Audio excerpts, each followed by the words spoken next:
Tommy Deehan, captain of 1999 Kilglass Gaels championship winning team. How are you? Not too bad, T. How are you? Good man. I like the t-shirt.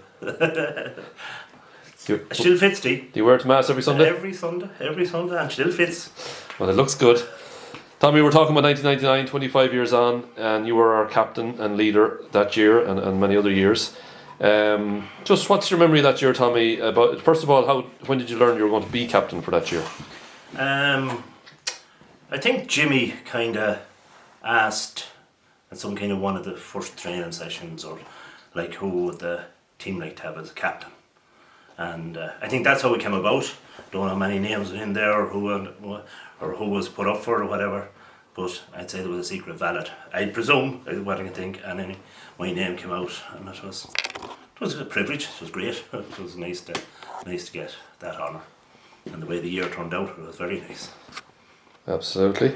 Tell me about meeting Jimmy for the first time when he came around. Okay. You as captain, you were obviously... Yeah. Yeah. Early memories of the conversations, I think there was talk about getting an outside person in, and I knew Dermot was going to be involved with Charlie and all that, getting someone. Then I heard about Jimmy Gaquin. Quite honest, didn't know much about the man, and I did know that he taught in Mel's. A few of the lads knew him. And then, like, as everything else comes out, he was cornerback of the British team a couple of years ago when John O'Mahony had won the senior championship. So from that point of view, not knowing the man or anything, I knew he had pedigree from that point of view. First time I met Jimmy, couldn't tell you exactly when, but one of the first times I remember him at some meeting, and he was saying something like age-wise or something, and he says, I'm younger than some of the boys that are still playing.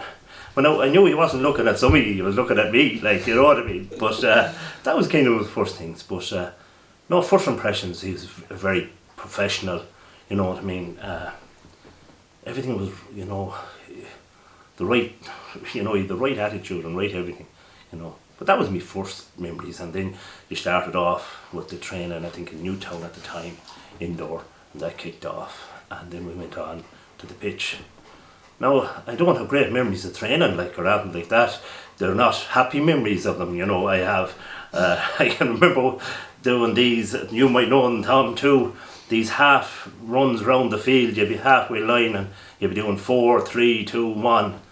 Oh my God, I still have nightmares about them. It's alright for a young man like you, but you enjoyed them? I really enjoyed them. Really enjoyed them.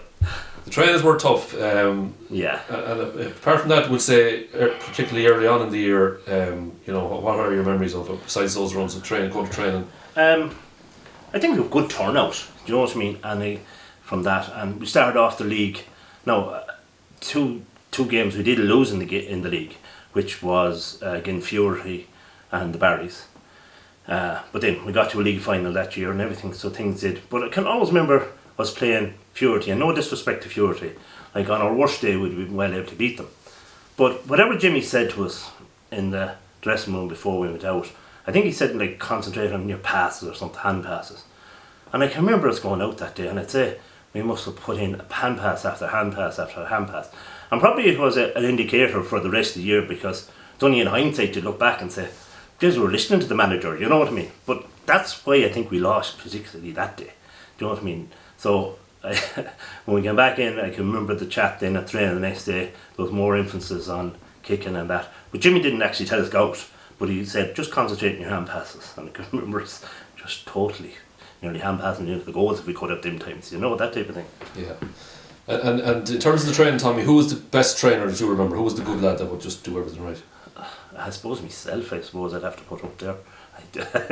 I couldn't tell you. All I could remember from my own personal things about training is like they were very hard, like, you know, and you'd be doing all the training, I don't know what, maybe half an hour, 3/4, and then you know, you'd be going in and you get a drink of water or something like that, and just I'd be on my knees, and then Jimmy'd say we'll play backs and forwards, and probably I'd be the last to go in, and when I'd look up, all our 5 backs would all have picked a man, and all you'd see in the corner there would be Tommy Washington, and then an old fella like myself had to go in and try and mark Tommy Washington for another 20 minutes. Handy enough. Handy enough all day, but no, they were great. It actually built it built a camaraderie, you know what I mean, them sessions, you know what I mean, and like everyone, we good fun and good crack. That's the thing about it. Well, I was going to ask you, because there was quite a gap, we'll say, in age between, there was a younger cohort, myself included, and then there was older guys like yourself that have been around a while. So, and that's a tough gap to bridge sometimes. So, how was that done? Do you think,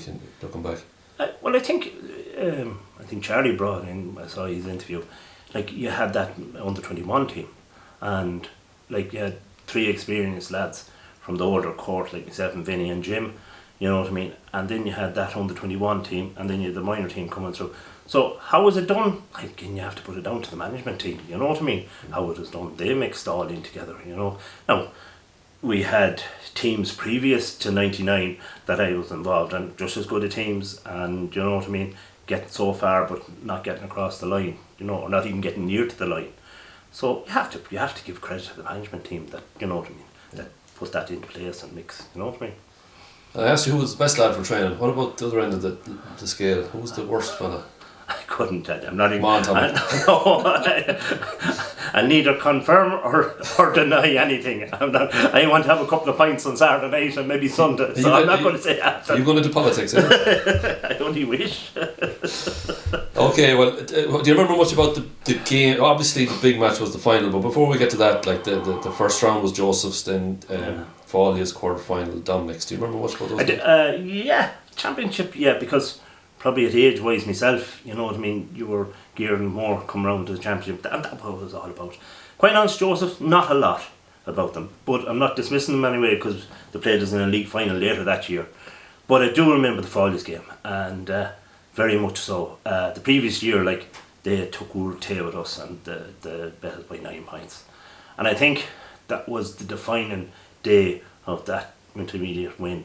I think, we were ready for them. We were ready for Follies that day. So, as it says, went out against them. We got a lead. They came back at us. And again, we just pulled away from them. Now, why I think a lot of that was, we had the miles in the legs. And if you notice all year through this championship, I'd say, we always finish strong. You know what I mean? We finished strong. But a few things about that game. One of the things is, I remember Vinny on one stage, there was a ball coming back to him and he just came out, thundered through 2 or 3 lads, buried all, and if there was anyone there, it was going out. And that set a tone.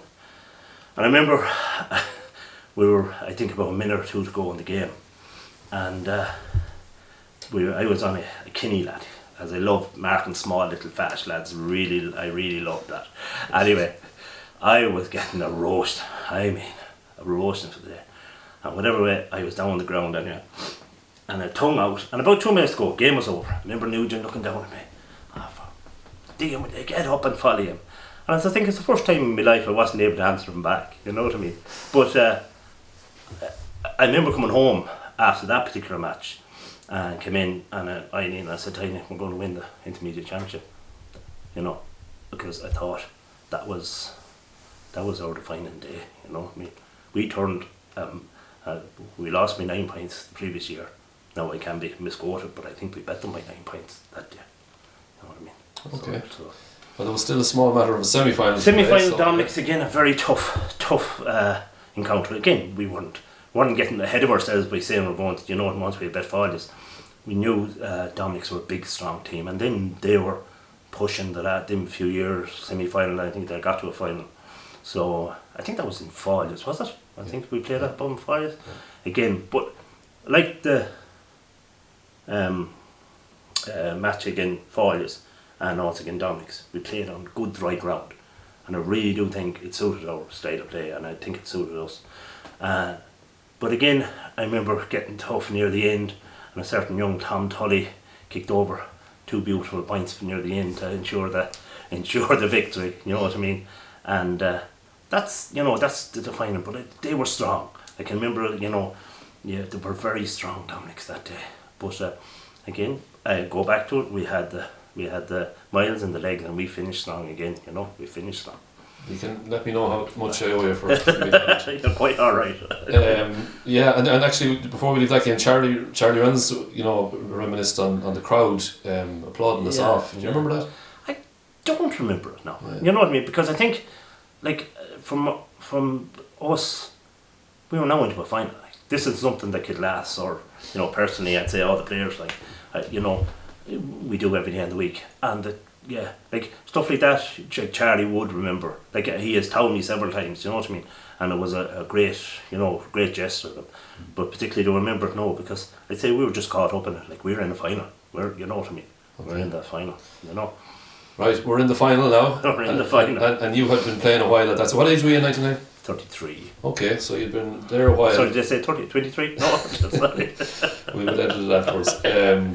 So, okay, well, the build up to that final was a big deal. Yeah. Big deal. I think Jimmy and Parks and Peter was trying to keep us a little bit low key, and you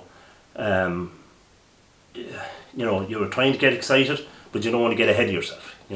One of the fond memories is seeing Aidan Tully and Patrick Maguire over at my father's house, and they're putting up the fertiliser bags. Remember, they were all cut on all the poles. Like, they were on every pole around the parish, like, and they were for months after. That's one of my lasting memories. Remember then heading off that morning, or that afternoon, whatever time, down to the pitch, and there was signs up, a few signs up on the road up, good luck on that, which was great to see. But remember us then meeting below the pitch, and we went to Elfin, didn't we, to warm up before it. Remember us all there. Remember the lads looking through us, you know what I mean? You could see, who was kind of up for it, who was down, we did. And then went over to Ballinameen. Now, as I said, the weather was terrible, absolutely terrible. Like, it's only when you look back and you see the programme had Strokeston and Pearson's to play that day, junior match, and that didn't go ahead, you know what I mean? Only the one match went ahead in Ballinameen. And rightly so, to be fair to Ballinameen, they had opened their pitch that year, and there was going to be a big occasion for them. But the pitch, as you remember yourself, it was soft. It was soft. And so, got into that, and the game itself, I'm going to say, nerves. It doesn't matter whether I think you're old or young, the nerves was there, but the pitch didn't help us, and Michael's got to a great start, and they were playing with the wind. Do you know what I mean? Like, we always had that year, if I won the toss or that, you play again the wind, and then see you the second half. And they did miss a lot, and we went in ahead at half time. But I'd also like to think that we were there or thereabouts as the backs. You know what I mean? No one, I don't think, had a clear opportunity, maybe once or twice, but the pressure was there. But once, we did ride our luck in the first half. I'm not going to say and they did miss a lot, but that's the bit of football.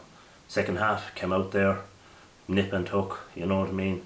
And then, as it always says, come at the day, come at the man, you know what I mean? And Jim finished it off for us that day, and it was great win in the end. But the pitch was terrible.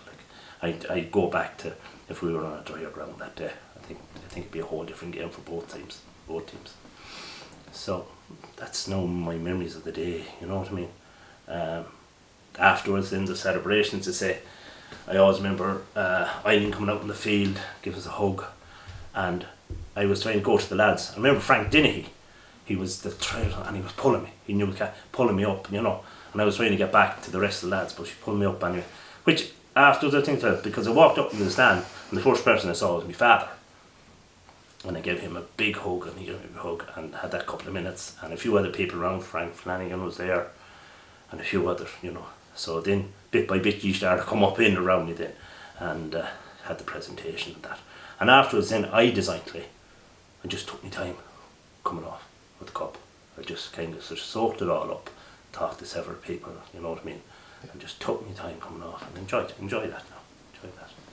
And meeting your father, and unfortunately time goes on, and fathers aren't there anymore, so they're the things you remember. Yeah, you know what I mean, and stuff like that. As a lot of lads would have, the memories of that. But no, it was a special day. It was a special day for us all. And you made a big announcement. You said there was going to be one hell of a party in Ruski tonight. So how did that work out? The party was We all came back to the cruise anyway, and I had started fairly well, all right. Again, I said I was going to soak it all in and enjoy that, which I did. I really enjoyed the night. It wasn't too much on the beer. Had a good few, grand, and she went on all night. You know what I mean? I was home. Actually, Eileen was pregnant with her oldest girl, Katie, so I'm giving away her age now the following year. But so we were home early-ish.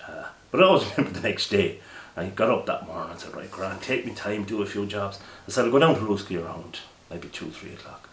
I walked into Tommy Cox at 2 o'clock. Well, it was like the tsunami, like everyone was. And I didn't know whether to turn me heel and go back home or what to do. But anyway, it was great. It was great. And I went on for a while too, you know what I mean? And why wouldn't you? It's not every day, you know, your club will win an intermediate title or any title. Like, we had won a junior title in 85 and that was the next one, you know. So it was great. And it's just a game of football at the end of the day, but it does leave an effect on people's lives, you know, for these momentous years. So 25 years later, what effect did it have on your life? I think you make friends, first of all, you know what I mean, that's the thing.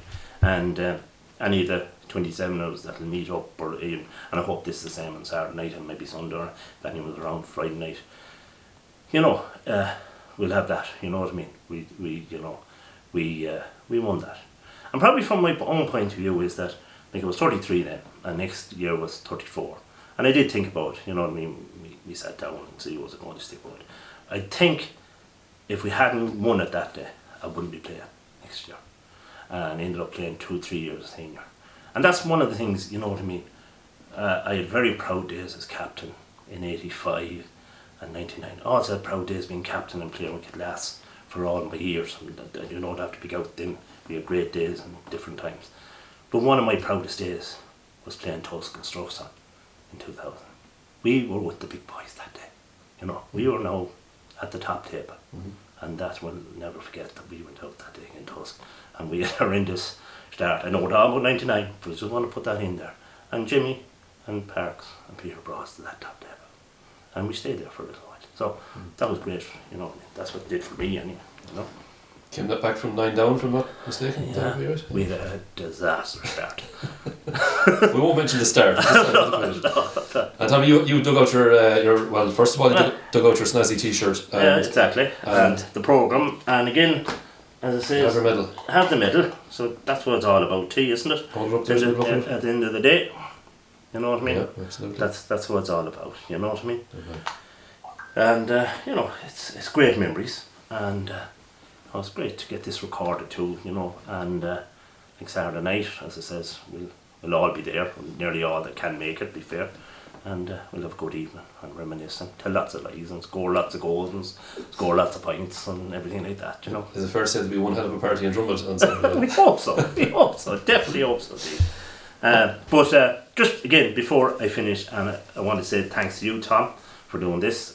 It's grand to have that. Big thank you to the club for helping us over the last couple of weeks and Saturday night.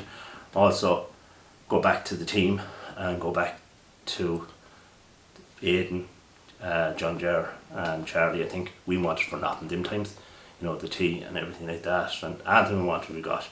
And any of the lads who was travelling, it says Seamus collected and delivered all the time, so that has to be appreciated. Also to our management team, Peter. Parks isn't noticed anymore, but he was there, he knew us all growing up playing football. Peter both played with us and managed it, or played with me anyway, had managed it. But then, going back to the man himself, we wouldn't have been there in 99 without Jimmy, you know, and a massive stroke by the club to bring Jimmy in. And that's why we'll all have our medals. So thanks to everyone. Thank you very much, Tommy. No bother to you.